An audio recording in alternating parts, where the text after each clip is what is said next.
This day and time. What happened today, years ago? Okay, let's dive into this. We often think about warfare changing with, tanks on the ground or better guns, but there was this other huge shift, maybe even more profound in some ways. It was about weaponizing the air itself, turning the sky basically into a source of fear. It really was a profound shift.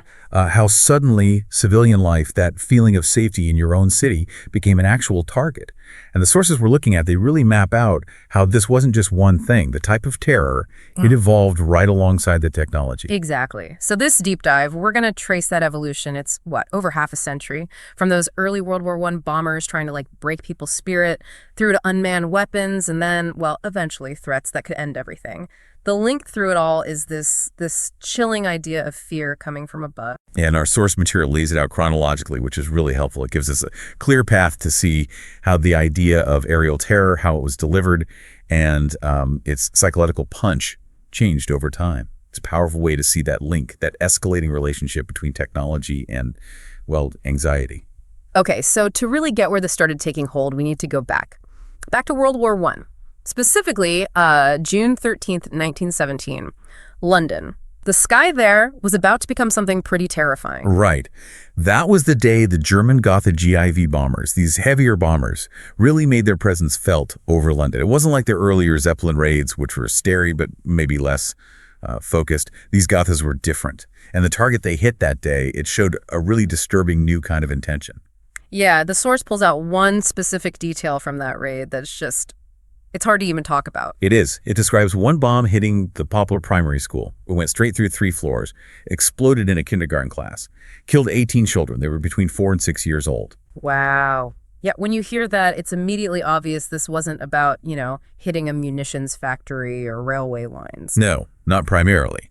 The source argues pretty strongly this is a direct hit on the, quote, heart of civilian society. The goal wasn't just material damage. It was aimed right at morale, at shattering that basic feeling of being safe in your own neighborhood, your own city, using terror quite deliberately as a weapon. But here's where it gets interesting. The source points out this kind of paradox, right? The Germans wanted terror, but the actual reaction in Britain wasn't quite what they might have expected. Exactly. Instead of breaking people's will, it caused this massive outrage. It actually sort of unified people. The British public didn't collapse in fear. They got angry, more determined. And crucially, people started to recognize this tactic for what it was. They started calling it, psychological warfare. So the whole idea of the battlefield shifted, didn't it? War wasn't just over there anymore. It was landing in your street, in your schools. Yeah.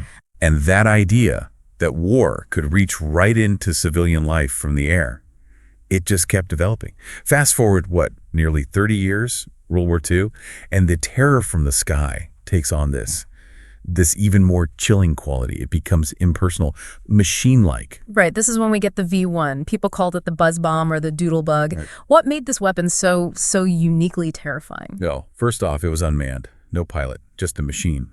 And its signature was that sound, that horrible droning engine buzz. You'd hear it coming, and everyone would just freeze listening. Because the source really stresses this. The worst sound wasn't the buzz itself. It was the silence when the engine cut out. Because that meant it was falling. Oh. The explosion was imminent, just seconds away. It was like this direct, brutal conditioning. Buzz meant danger. Silence meant impact. Pure psychological dread. And the sheer number of them. It's staggering. Oh, yeah. Nearly 10,000 V1s launched at London in less than a year. The cost was huge. Around 6,000 people killed, tens of thousands injured. It must have created this constant background hum of anxiety, even if, as you said, the spirit didn't break and they developed countermeasures. It absolutely did. That relentless buzzing, the randomness, you never knew where the next one would hit. It was designed to fray nerves, keep everyone perpetually on edge. But again, the source notes that resilience factor. People adapted, defenses improved. Still, the V1 marks a really key moment. Terror delivered by machine. An attacker with no fear, no conscience. And the source suggests that impersonal, relentless quality actually amplified the fear. Oh, if the V1 was machine terror, the V2, that was something else entirely. A leap into a much scarier future. Oh, definitely. The V2 was the world's first ballistic missile. We're talking supersonic speed, launched from far away. And the terrifying part, utterly undetectable before it hit. No buzz, no warning, just sudden, devastating explosion.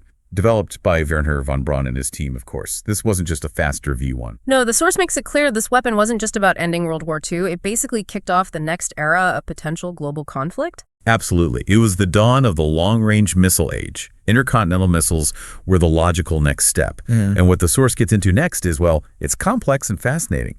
This V2 technology, it didn't just disappear when Germany lost. Both the U.S. and the Soviet Union immediately saw its potential and scrambled to get their hands on the tech, and maybe, more importantly, the scientists behind it. And the source goes into the American side of that scramble Operation Paperclip. Right.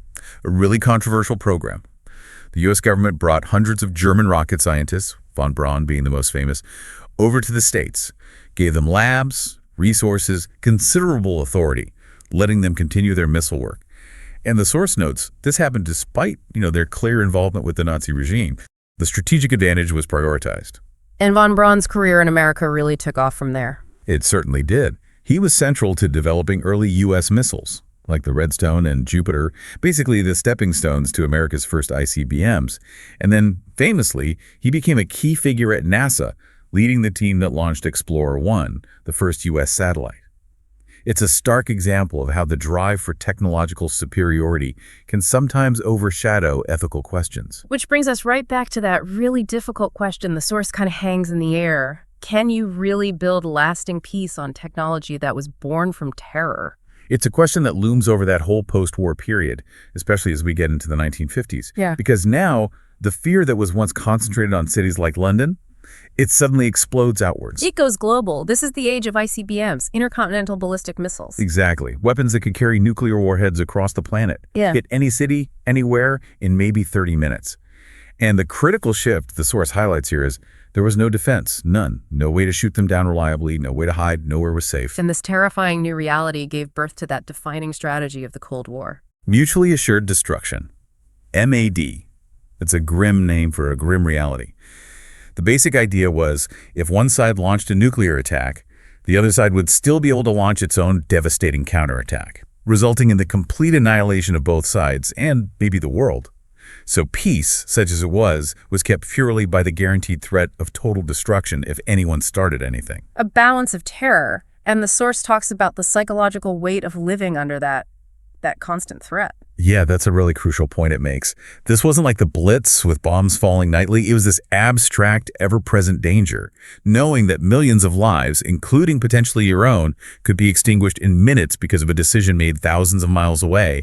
The source suggests this kind of normalized the unthinkable. It created this deep background anxiety that shaped society for decades. So if you trace that line from the Gotha bombers over London in 1917 all the way to the ICBMs ready to fly in 1957, you see this incredibly clear and frankly terrifying evolution. It's definitely a story of technology getting exponentially more destructive, but it's also about how the nature of terror changed. It started as, a visible, immediate horror, bombs falling, buildings collapsing, direct panic. But by the Cold War, it became something different, more abstract, invisible almost, atmospheric, something you couldn't necessarily see or hear, but it was always there. Precisely. And the source's conclusion really nails this. Terror shifted from being just an act, like a bombing raid, to becoming a strategy, a core military doctrine, and fundamentally a psychological weapon. The weapons got more precise, yes, but the fear they created became more spread out, more pervasive. And in that very abstractness, the source argues, that's where its real power lay. And that really leaves us with something to think about, drawing directly from this material. We might not hear buzz bombs overhead today or watch the skies for enemy planes in the same way. But that legacy, the legacy of terror from the sky, it's definitely still with us. It's baked into global security thinking, into alliances, into defense budgets. It's there in the collective memory of places that lived through it. And maybe it leaves us with this lingering kind of background radiation of possibility. The idea that war, in its most awful form, could still arrive instantly from somewhere we can't even see. It's worth reflecting on how profoundly that shaped, and maybe still shapes, our world. Thanks for watching. Like, subscribe, and ring that bell for more history daily.